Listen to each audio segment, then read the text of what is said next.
বর্জ্য থেকে জৈব সার উৎপাদন করে তাক লাগিয়ে দিয়েছেন ফরিদপুরের কাইয়ুম খান। প্রতি মাসে উৎপাদন করছেন ৩০০ মেট্রিক টন সার। এ থেকে তার প্রতি মাসে আয় ২ লাখ টাকা। পাশাপাশি এ কাজে যুক্ত হয়ে স্বাবলম্বী হয়ে উঠেছে ২৫ পরিবার। ফরিদপুর প্রতিনিধি কামরুজ্জামান সোহেলের রিপোর্ট, জানাচ্ছেন তামান্না জেনিফার। ২০২১ সালে ফরিদপুর শহরের অম্বিকাপুর ইউনিয়নের দিরাজ মাতুব্বরের ডাঙ্গি এলাকায় ১ একর জমি লিজ নিয়ে জৈব সার উৎপাদনে কারখানা গড়ে তোলেন একসময়ের কাপড় ব্যবসায়ী কাইয়ুম খান। বিভিন্ন স্থান থেকে সংগ্রহ করেন গোবর, হাঁস মুরগির বিষ্ঠা, জুট মিলের বর্জ্যসহ নানা ধরনের পচনশীল দ্রব্য।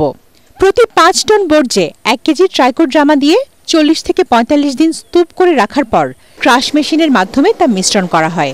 সেখান থেকে গুঁড়ো জাতীয় উপাদান আলাদা করে প্যাকেট করে বাজারজাত করা হচ্ছে। বর্তমানে কাইয়ুমের কারখানা থেকে প্রতি মাসে উৎপাদন হচ্ছে ৩০০ মেট্রিক টন জৈব সার। স্থানীয় কৃষকদের চাহিদা মিটিয়ে এই সার ব্যবসায়ী ও প্রতিষ্ঠানের কাছে সরবরাহ করছেন তিনি।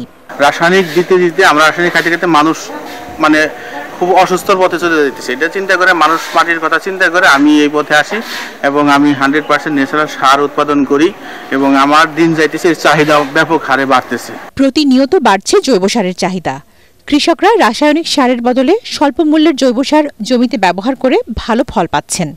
আমি একজন কৃষক, আগে রাসায়নিক ব্যবহার করতাম, তো রাসায়নিক ব্যবহার করে আমাদের জমি আস্তে আস্তে জমির ক্ষমতা কমে যাচ্ছে। জৈব সারে দিয়ে আমাদের ফলন অনেক উন্নত হইতেছে, অনেক ভালো হইতেছে। আমি এই জৈব সারের কারখানায় কাজ করে আমার একটা ছেলে একটা মেয়ে নিয়ে আমি এনে চাকরি করে বাইচে আছি। কাইয়ুম খানের মতো উদ্যোক্তাদের সহযোগিতার কথা জানালেন এই কৃষি কর্মকর্তা।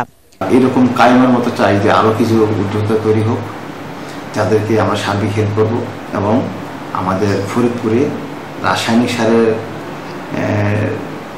চাহিদা কমিয়ে যেন জৈব সারটাকে আমরা আরো বেশি জনপ্রিয় করতে পারি, এবারে আমাদের চেষ্টা অব্যাহত থাকবে। জৈব সার ব্যবহারে কৃষকদের আগ্রহ বাড়ানোর পাশাপাশি ক্ষুদ্র উদ্যোক্তাদের সহযোগিতায় সরকার এগিয়ে আসবে, এমনটি দাবি সংশ্লিষ্টদের। Bureau report, ATN Bangla.